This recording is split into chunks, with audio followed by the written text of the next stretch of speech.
എന്തുകൊണ്ട് UAE ഫ്രഷേഴ്സിന് കൂടുതൽ rejection വരുന്നു? ഈവൻ ഈ എക്സ്പീരിയൻസ്ഡ് കാൻഡിഡേറ്റിനെക്കാട്ടും കേപ്പബിലിറ്റി ഉണ്ടാവുക ഈ ഫ്രഷറിനായിരിക്കാം.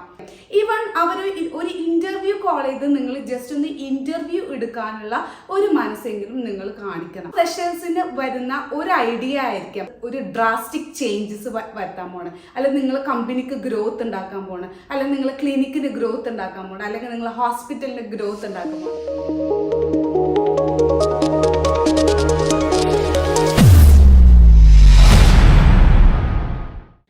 Hi guys, welcome to Indus talks. അപ്പം എല്ലാവർക്കും സുഖമാണെന്ന് വിചാരിക്കുന്നു, എല്ലാവരും അടിപൊളിയായിട്ട് ഇരിക്കുമെന്ന് വിചാരിക്കണം. അപ്പോൾ ഇന്നത്തെ തംബ്നെയിൽ കണ്ടപ്പോൾ നിങ്ങളെല്ലാവരും വിചാരിച്ചിട്ടുണ്ട് ഇതെന്താ ഇങ്ങനെ പറയണേ അല്ലേ? എന്തുകൊണ്ട് UAE ഫ്രഷേഴ്സിന് കൂടുതൽ റിജക്ഷൻ വരുന്നു?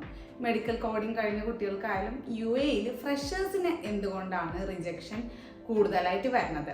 അപ്പോൾ ടോപ്പിക്കിലോട്ട് നമുക്ക് കടക്കാം. അതിനു മുന്നായിട്ട് നമ്മളെല്ലാവരും മന്ത് സ്റ്റാർട്ട് ചെയ്യുമ്പോൾ എന്നോട് ചോദിക്കാറുണ്ട് അടുത്ത ബാച്ച് എന്നാണെന്നുള്ളത്. ഓക്കെ, നമ്മൾ നെക്സ്റ്റ് ബാച്ച് വരുന്നത് മെയ് 31 നമ്മൾ നെക്സ്റ്റ് ബാച്ച് വരുന്നത്. ടൈമിങ്ങും കാര്യങ്ങളൊക്കെ അറിയണമെന്നുണ്ടെങ്കിൽ നിങ്ങൾ താഴെ കാണുന്ന കോൺടാക്ട് നമ്പറിൽ കോൺടാക്ട് ചെയ്താൽ മതി. അതുപോലെ തന്നെ നമുക്ക് UAE ഇരുന്നുകൊണ്ടും നിങ്ങൾക്ക് ക്ലാസ് അറ്റൻഡ് ചെയ്യാവുന്നതാണ്. UAE നാട്ടിലിരുന്നുകൊണ്ട് ഒപ്പം തന്നെ നിങ്ങൾക്ക് ക്ലാസ് അറ്റൻഡ് ചെയ്യാവുന്നതാണ്. അനാട്ടമിയൊക്കെ ഡീപ്പായിട്ടുള്ള ക്ലാസ്സസ് ആണ് നമുക്ക് പ്രൊവൈഡ് ചെയ്യുക. CPC സർട്ടിഫൈഡ് ആവാൻ നിങ്ങൾ മാക്സിമം 90% നമ്മളെ ഭാഗത്ത് നിന്ന് നമ്മൾ ഹെൽപ്പ് ചെയ്യും.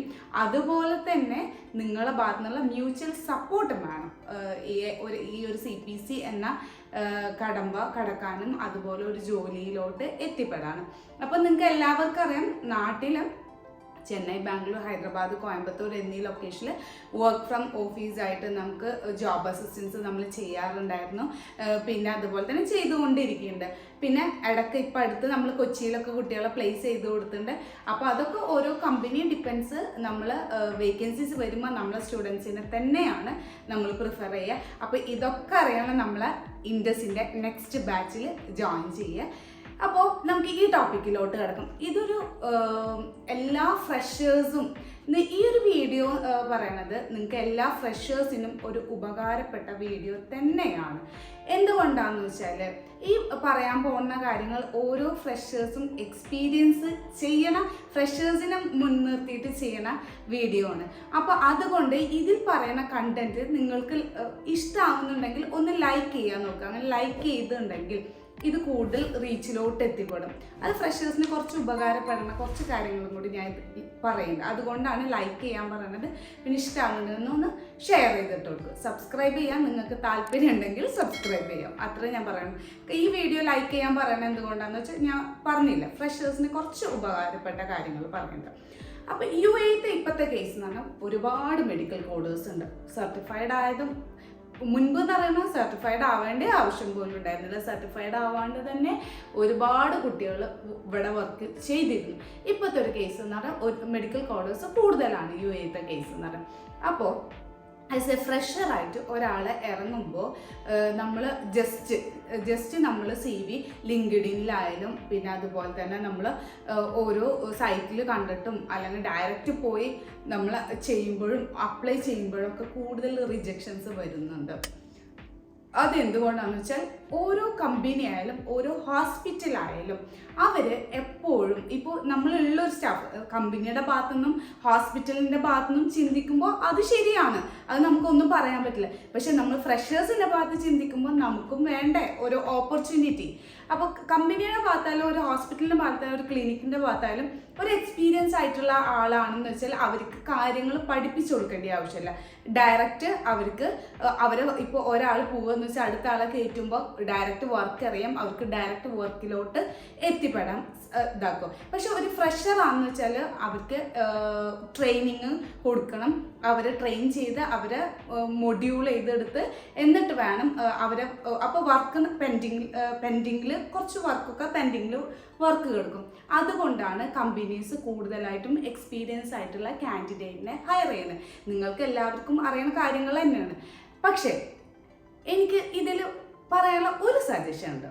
ഒരു ഫ്രഷർ എന്ന കാൻഡിഡേറ്റിന് പലവർക്കും ഇപ്പോൾ ഒരു എക്സ്പീരിയൻസ് ആയിട്ടുള്ള ആൾക്ക് ഉള്ള കഴിവായിരിക്കില്ല ഒരു ഫ്രഷറിനുള്ള കഴിവ്.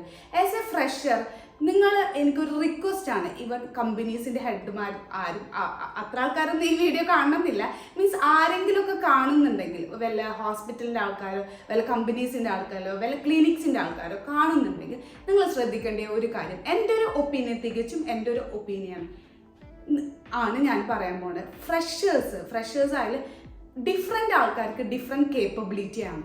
ചിലപ്പോൾ ഒരു ഫ്രഷർ ആയിരിക്കാം നിങ്ങളെ ഈ ക്ലിനിക്കിലോ നിങ്ങളെ ഈ ഹോസ്പിറ്റലിലോ നിങ്ങളൊരു കമ്പനിയിലോ ഒരു ഫ്രഷറിനായിരിക്കും ഒരു ഡ്രാസ്റ്റിക് ചേഞ്ചസ് വരുത്താൻ പോകണം, അല്ലെങ്കിൽ നിങ്ങൾ കമ്പനിക്ക് ഗ്രോത്ത് ഉണ്ടാക്കാൻ പോകണം, അല്ലെങ്കിൽ നിങ്ങൾ ക്ലിനിക്കിന് ഗ്രോത്ത് ഉണ്ടാക്കാൻ പോകണം, അല്ലെങ്കിൽ നിങ്ങൾ ഹോസ്പിറ്റലിന് ഗ്രോത്ത് ഉണ്ടാക്കാൻ പോകണം.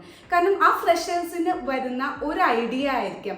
ഈവൻ അവർ ഒരു ഇൻ്റർവ്യൂ കോൾ ചെയ്ത് നിങ്ങൾ ജസ്റ്റ് ഒന്ന് ഇൻ്റർവ്യൂ എടുക്കാനുള്ള ഒരു മനസ്സെങ്കിലും നിങ്ങൾ കാണിക്കണം. അത് എന്തുകൊണ്ടാണെന്ന് വെച്ചാൽ ആ ഇൻ്റർവ്യൂവിൽ പെർഫോം ചെയ്ത് അവർ വീക്കാണെന്നുണ്ടെങ്കിൽ നിങ്ങൾ റിജക്റ്റ് ചെയ്തോ, നോ പ്രോബ്ലം.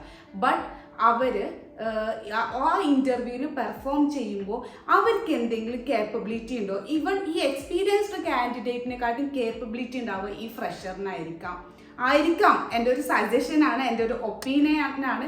ഇതെല്ലാവർക്കും ആക്സെപ്റ്റ് ചെയ്യണം എന്നില്ല. അപ്പോൾ എൻ്റെ ഒരു റിക്വസ്റ്റ് ആണ്, ഈവൻ ഒരു ഇൻ്റർവ്യൂ കോൾ കൊടുത്ത് നിങ്ങൾ എക്സ്പീരിയൻസ്ഡ് കാൻഡിഡേറ്റിനെ ഹയർ ചെയ്തോളൂ, നോ പ്രോബ്ലം. ബട്ട് എക്സ്പീരിയൻസ്ഡ് കാൻഡിഡേറ്റിനെ ഹയർ ചെയ്യുമ്പോൾ ഈ ഫ്രഷേഴ്സിന് ഒരു ഇൻ്റർവ്യൂ കൊടുക്കാനുള്ള ഒരു മനസ്സെങ്കിലും കാണിക്കണം. അങ്ങനെ കാണിച്ചാൽ ഈവൻ ആ ഒരു ഫ്രഷറേക്കും നിങ്ങളെ കമ്പനിയിൽ ഗ്രോത്ത് ഉണ്ടാക്കാൻ പോകണം. കാരണം കൂടുതൽ ആസ് എ ഫ്രഷർ എന്ന് പറയുമ്പോൾ അവർക്ക് ഫ്രഷാണ് ഐഡിയാസ്. കാരണം ന്യൂ ഐഡിയാസ് വരാം. എക്സ്പീരിയൻസ്ഡ് ആയിട്ടുള്ള ആൾക്കാരെന്ന് വെച്ചാൽ ഓൾറെഡി വർക്ക് ചെയ്തുകൊണ്ടിരിക്കുന്ന ആൾക്കാരായിരിക്കും. പക്ഷെ ഫ്രഷേഴ്സ് എന്ന് വെച്ചാൽ ആ ഒരു സ്ട്രെങ്ത്തും ആ ഒരു ഗ്രോത്തും അവർ എവിടെയെങ്കിലും എത്തിപ്പെടണം എന്ന് ആഗ്രഹിക്കുന്ന കാൻഡിഡേറ്റ്സ് ആവും. അപ്പോൾ അവരെ ആ ഒരു ഐഡിയ മതി നിങ്ങളൊരു കമ്പനിക്കായാലും ഈ പറഞ്ഞ ഗ്രോത്ത് ഉണ്ടാവാൻ. ഇത് തികച്ചും എൻ്റെ പേഴ്സണൽ ആയിട്ടുള്ള ഒപ്പീനിയൻ. നിങ്ങൾ ഈ ഫ്രഷേഴ്സ് ആരെങ്കിലുമൊക്കെ ഈ വീഡിയോസ് കാണുന്നുണ്ടെങ്കിൽ, ഞാൻ പറഞ്ഞത് ശരിയാണെന്ന് തോന്നുന്നുണ്ടെങ്കിൽ ജസ്റ്റ് ഒന്ന് കമൻറ്റ് ചെയ്തിടുക. പിന്നെ ലൈക്ക് ചെയ്യാനും മറക്കരുത്. ലൈക്ക് ചെയ്താൽ ആരെങ്കിലുമൊക്കെ കണ്ടാലോ, ഏതെങ്കിലും ഒരു ഫ്രഷറിന് ഒരു ഓപ്പർച്യൂണിറ്റി കിട്ടിയാലോ, അപ്പോൾ അതിന് വേണ്ടിയിട്ടാണ് കേട്ടോ. അപ്പോൾ ഏതെങ്കിലും സാർമാരൊക്കെ കാണുന്നുണ്ടെങ്കിൽ ഒരു ഹമ്പിൾ റിക്വസ്റ്റ് ആണ്, ഫ്രഷേഴ്സിന് ഒരു ഇൻ്റർവ്യൂ കൊടുക്കാനുള്ള ഒരു മനസ്സെങ്കിലും എല്ലാവരും കാണിക്കുക. നെക്സ്റ്റ്, ഇനി ഫ്രഷേഴ്സിന് തീരെ ജോലി കൊടുക്കണില്ല അങ്ങനെയൊന്നും ഞാൻ പറയണില്ല കേട്ടോ. ഇവിടെ ജോലി കിട്ടുന്നുണ്ട്. കൂടുതൽ ഹോൾഡുള്ള, അത്രയും മീൻസ് റെഫർ ചെയ്യാൻ ആൾക്കാരുള്ള കാൻഡിഡേറ്റ്സ്, അവർ റിലേറ്റീവ്സും ഒക്കെ ഹൈ എൻഡ് ഹോസ്പിറ്റലിലും അതേപോലെ ക്ലിനിക്കിലും ഒക്കെ വർക്ക് ചെയ്യുന്ന ആൾക്കാർക്ക് ജോലി മീൻസ് കോഴ്സ് കഴിഞ്ഞാൽ ഉടനെ തന്നെ ജോലി കിട്ടുന്നുണ്ട്. അത് കിട്ടണില്ല എന്നൊന്നും ഞാൻ പറയുന്നില്ല, കിട്ടുന്നുണ്ട്. പക്ഷെ ഇതല്ലാതെ റെഫർ ചെയ്യാനല്ലാതെ ഒരു ട്രെയിനിങ്, പെയ്ഡ് ട്രെയിനിങ് അറ്റൻഡ് ചെയ്യാൻ മീൻസ് അത്രയും പേയ്മെൻറ്റ് ഇല്ലാത്ത ആൾക്കാരുണ്ടാവും. കുറേ പേര് ജോബ് സെർച്ച് ചെയ്യാൻ, എനിക്ക് തന്നെ കുറേ പേഴ്സണൽ മെസ്സേജ് വരുന്നുണ്ട്. അപ്പോൾ എന്താണെന്ന് വെച്ചാൽ നമുക്ക് എല്ലാവർക്കും നോ എന്ന് പറയാൻ നമുക്ക് മടിയുണ്ട്. അതുകൊണ്ട് തന്നെയാണ് പകുതി പേർക്കും ഞാൻ റിപ്ലൈ കൊടുക്കാറില്ല. അത് ആരും വിഷമിക്കരുത്. എന്ന് വെച്ചാൽ മീൻസ് നോ എന്ന് പറയുമ്പോൾ നമുക്കതൊരു വിഷമം തന്നെയാണ്. അപ്പോൾ ഈ പെയ്ഡ് ട്രെയിനിങ് അറ്റൻഡ് ചെയ്യാൻ പറ്റാതെ, ഇൻറ്റേൺഷിപ്പ് അറ്റൻഡ് ചെയ്യാൻ പറ്റാതെ, റെഫർ ചെയ്യാൻ ഇല്ലാത്ത ആൾക്കാർ ഒരുപാട് കുട്ടികൾ ആസ് എ ഫ്രഷറായിട്ട് ഒരു ഇൻ്റർവ്യൂ കോളിന് വേണ്ടി വെയിറ്റ് ചെയ്തിരിക്കണം ഒരുപാട് കുട്ടികളുണ്ട്. അപ്പോൾ അവർക്ക് വേണ്ടിയിട്ടാണ് ഞാൻ പറയുന്നത്. ബാക്കിയുള്ളവർക്ക് കിട്ടുന്നുണ്ട്, ജോലി കിട്ടുന്നുണ്ട്. ചിലപ്പോൾ കോഴ്സ് കഴിഞ്ഞ് സർട്ടിഫൈഡ് ആയിട്ട് ഉടനെ കിട്ടുന്നവരുണ്ട്, സർട്ടിഫൈഡ് അല്ലാതെ കിട്ടുന്നവരുണ്ട്. പക്ഷേ ഒരു കറണ്ട് സിറ്റുവേഷനാണ് ഞാൻ പറഞ്ഞത്. അപ്പോൾ പിന്നെ ഞാൻ മുന്നും വീഡിയോയിൽ പറഞ്ഞ പോലെ തന്നെ അങ്ങനെ തീരെ ഇല്ലാത്ത ആൾക്കാർ ലിങ്ക്ഡിനിൽ കൂടുതൽ കണക്ഷൻസ് ഉണ്ടാക്കുക. കൂടുതൽ കണക്ഷൻസ് ഉണ്ടാക്കിയിട്ട് പേഴ്സണൽ മെസ്സേജ് അയച്ചു നോക്കിയിട്ട് അതിൽ ഫേക്ക് ഉള്ള ആൾക്കാരുണ്ട്, റിയൽ ആയിട്ടുള്ള ആൾക്കാരുണ്ട്. അതൊക്കെ നോക്കിയിട്ട് മാത്രം നിങ്ങൾ CV അയച്ചു കൊടുക്കുക. ഇത്രയും കാര്യങ്ങളാണ് എന്നെക്കൊണ്ട് പറയാൻ പറ്റണം, എന്നെക്കൊണ്ട് ഹെൽപ്പ് ചെയ്യാൻ പറ്റുന്ന കാര്യങ്ങൾ. അതുകൊണ്ടാണ് പറഞ്ഞത്. ഓരോ ഇൻഡിവിജ്വലിനും ഓരോ കേപ്പബിലിറ്റി. ഇപ്പോൾ എനിക്കുള്ള കേപ്പബിലിറ്റി ആവില്ല അടുത്ത ആൾക്കുള്ള കേപ്പബിലിറ്റി ഉണ്ടായിരിക്കുക. അപ്പോൾ ഓരോരുത്തർക്കും ഡിഫറെൻറ്റ് കാര്യങ്ങളും ഡിഫറെൻറ്റ് ചിന്താഗതിയും ഡിഫറെൻറ്റ് ഒപ്പീനിയനും ഡിഫറെൻറ്റ് ഐഡിയാസും ഉണ്ട്. ഈ ഐഡിയാസൊക്കെ അപ്ലൈ ചെയ്യാനുള്ള ഒരവസരം കൊടുക്കുക. ഇതെൻ്റെ ഒരു ഹമ്പിൾ റിക്വസ്റ്റ് ആണ്. അങ്ങനെയുള്ള ആൾക്കാരൊക്കെ ഒന്ന് ലൈക്ക് ചെയ്യുക കേട്ടോ. ഓക്കെ, പിന്നെ മെഡിക്കൽ കോഡിങ്ങിനെ കുറിച്ച് പറയാനുള്ളതെന്ന് വെച്ചാൽ നാട്ടിൽ ഇപ്പോൾ ഫ്രഷേഴ്സിന് വലിയ ബുദ്ധിമുട്ടൊന്നുമില്ല, സർട്ടിഫൈഡ് ആയാൽ തന്നെ പെട്ടെന്ന് തന്നെ കിട്ടുന്നുണ്ട്. അതും ഈ വർക്ക് ഫ്രം ഓഫീസിന് റെഡി ആയിരിക്കുക. എപ്പോഴും നമ്മളൊരു ലൈഫിലത്തെ നമുക്ക് ഒരു റിസ്ക് എടുക്കാതെ ഒരിക്കലും നമ്മൾ സക്സസ് ആവില്ല. അപ്പോൾ അയ്യോ ജോലി കിട്ടോ എന്ന് വിചാരിച്ചിട്ട് ഈ പഠിക്കണോ വേണ്ടേ എന്നുള്ള ആ ഒരു മൈൻഡിലായിരിക്കണം എന്ന് വെച്ചാൽ നമ്മൾ എവിടെയും എത്താൻ പോകുന്നില്ല. ജോലി കിട്ടാതിരിക്കാം. നമുക്ക് എന്തെങ്കിലും ഒരു കോഴ്സ് ചെയ്യാൻ ആഗ്രഹം ഉണ്ടെങ്കിൽ നമ്മൾ ചെയ്യുക. നമ്മൾ ഒരു കരിയറിൽ ഒരു ഗ്രോത്ത് ഉണ്ടാക്കുക. ഇപ്പോൾ മെഡിക്കൽ കോഡിങ്ങിനെ കുറിച്ച് പറയാന്ന് വെച്ചാൽ ഈവൻ ജോലിനെക്കാട്ടും ജോലിയുണ്ട്, പക്ഷെ എനിക്ക് പേഴ്സണലി തോന്നിയുള്ള ഒരു കാര്യം എന്ന് പറയുന്നത് കുറേ നോളജാണ്. നമ്മൾ ശരീരത്തിനെ കുറിച്ചിട്ടും നമ്മൾ ഡിസീസ് കണ്ടീഷനെ കുറിച്ചിട്ടും ഓരോ ടെർമിനോളജീസും എനിക്കറിയാത്ത കുറേ കാര്യങ്ങൾ ഞാൻ അതിൽ നിന്ന് പഠിച്ചു. അപ്പോൾ എൻ്റെ പ്രൊഫഷൻ തന്നെ വേറെയാണ്. അപ്പോൾ എനിക്ക് ഒരുപാട് ഇങ്ങനെ നോളജ് വരുമ്പോൾ അതൊരു നോളജ് തന്നെ നമ്മൾ ലൈഫിൽ ഈ കോഴ്സ് ചെയ്താൽ വെറുതെ ജോലിക്ക് പോകാൻ പറ്റില്ലെങ്കിൽ തന്നെ വെറുതെ ആവില്ല. ഈ മെഡിക്കൽ കോഡിങ് ഒരു കോഴ്സ് എന്ന് പറയുമ്പോൾ കുറേ knowledge, even non life science കുട്ടികൾക്ക് എന്ന് പറയുമ്പോൾ ഒരുപാട് നോളജാണ് നമുക്ക് കിട്ടാൻ പോകുന്നത്. പല സ്ഥലത്തും നമുക്ക് ക്വസ്റ്റ്യൻ ചെയ്യാൻ പറ്റും. കാരണം ഈവൺ നമുക്ക് പറയാൻ പറ്റില്ല, ചില ക്ലിനിക്സിലോ കാര്യങ്ങളൊക്കെ പോകുമ്പോൾ ഇവിടെയൊക്കെ എന്ന് പറയുമ്പോൾ പെട്ടെന്ന് തന്നെ ഇൻഷുറൻസ് റിജക്റ്റ് ആക്കി കളയും അവർ. അപ്പോൾ റിജക്റ്റ് ആക്കി കളയുമ്പോൾ അവർ പറയും, അത് ഇൻഷുറൻസുകാർ പറയും നിങ്ങൾക്ക് ക്രോണിക് കണ്ടീഷൻ ആയിരുന്നു, നിങ്ങൾ ഇൻഷുറൻസ് ഇങ്ങനത്തെ ഒരു ഇൻഷുറൻസ് ആണ്, അതുകൊണ്ട് ഒരു പ്രീമിയം അല്ല സാധാ ഇൻഷുറൻസ് ആണ്, അതുകൊണ്ട് റിജക്റ്റ് ആയി പോകണമെന്ന് പറയും. പക്ഷേ ഈവൺ മെഡിക്കൽ കോഡിങ് അറിയണ ഒരാൾ എനിക്ക് ഉണ്ടായ ഒരു പേഴ്സണൽ എക്സ്പീരിയൻസ് ആണ്. മെഡിക്കൽ കോഡിങ് അറിയണ ആളായതുകൊണ്ട് ഞാൻ പറഞ്ഞു അത് it's not a chronic condition, it's a acute condition, it started only before 2 days. അപ്പോൾ എനിക്ക് 2 ദിവസം മുന്നേ സ്റ്റാർട്ട് ചെയ്തുള്ള ഒരു കണ്ടീഷനാണ്, അതെങ്ങനെ ക്രോണിക് കണ്ടീഷനാണ്. ഈവൺ ഡയഗ്നോസിസ് വരെ മാറ്റി എഴുതി എനിക്ക് ആ ഇൻഷുറൻസ് ആക്സെപ്റ്റ് ആയി. അങ്ങനത്തെ സിറ്റുവേഷൻസും നമുക്ക് ഹാൻഡിൽ ചെയ്യാനുള്ള ഒരു ഉപകാരം ഈ മെഡിക്കൽ കോഡിങ് കൊണ്ടുണ്ട്. ഇത് വലിയൊരു ഉപകാരം എന്നല്ല, എന്നാലും നമ്മളെ കയ്യിൽ നിന്ന് വെറുതെ പോണ്ട കാശ് സേവ് ചെയ്യാൻ പറ്റി. അങ്ങനെ ഒരുപാട് കാര്യങ്ങൾ ഈ മെഡിക്കൽ കോഡിങ്ങിൽ ഹെൽപ്ഫുൾ ആയിട്ട് വരുന്നത്. അപ്പം ഞാനിങ്ങനെ കൂടുതൽ നീട്ടി വലിച്ച് കൊണ്ടുപോകില്ല. അപ്പോൾ ഇതൊരു റിക്വസ്റ്റ് ആണോ എല്ലാ ഫ്രഷേഴ്സും, ഞാൻ എൻ്റെ മുന്നിൽ കാണുന്ന കുറച്ച് കാര്യങ്ങൾ, ഞാനും പേഴ്സണലി എക്സ്പീരിയൻസ് ചെയ്ത കുറച്ച് കാര്യങ്ങൾ ഒന്ന് പബ്ലിക്കായിട്ട് പറയണമെന്നുണ്ടായിരുന്നു.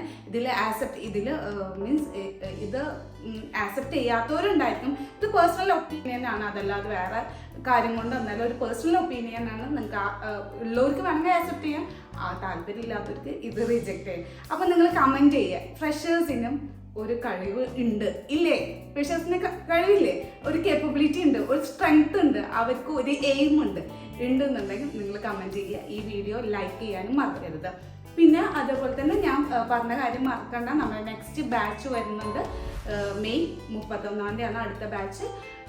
മാക്സിമം നമ്മൾ കുട്ടികളെ ഹെൽപ്പ് ചെയ്തിട്ട് നമ്മൾ മുന്നോട്ട് കൊണ്ടുപോകാൻ നമ്മളെ ഹെൽപ്പ് ചെയ്യേണ്ടത് എനിക്ക് പറ്റുന്ന കാര്യങ്ങൾ ഞാൻ ഹെൽപ്പ് ചെയ്യാറുണ്ട്. 90% 10% നമ്മുടെ ദൈവത്തിൻ്റെ കയ്യിലുള്ള കാര്യങ്ങളാണ്. അങ്ങനെയൊക്കെയാണ് കാര്യങ്ങൾ. അപ്പം മറക്കണ്ട, നെക്സ്റ്റ് ബാച്ച് ഉണ്ട്. അതുപോലെ ഇഷ്ടമാവുന്നുണ്ടെങ്കിൽ ഇൻഡസ് ടോക്സ് ചാനൽ നിങ്ങൾക്ക് എന്തെങ്കിലും ഒരു ഉപകാരം തോന്നുന്നുണ്ടെങ്കിൽ ഒന്ന് സബ്സ്ക്രൈബ് ചെയ്യുക, ലൈക്ക് ചെയ്യുക, ഷെയർ ചെയ്യുക.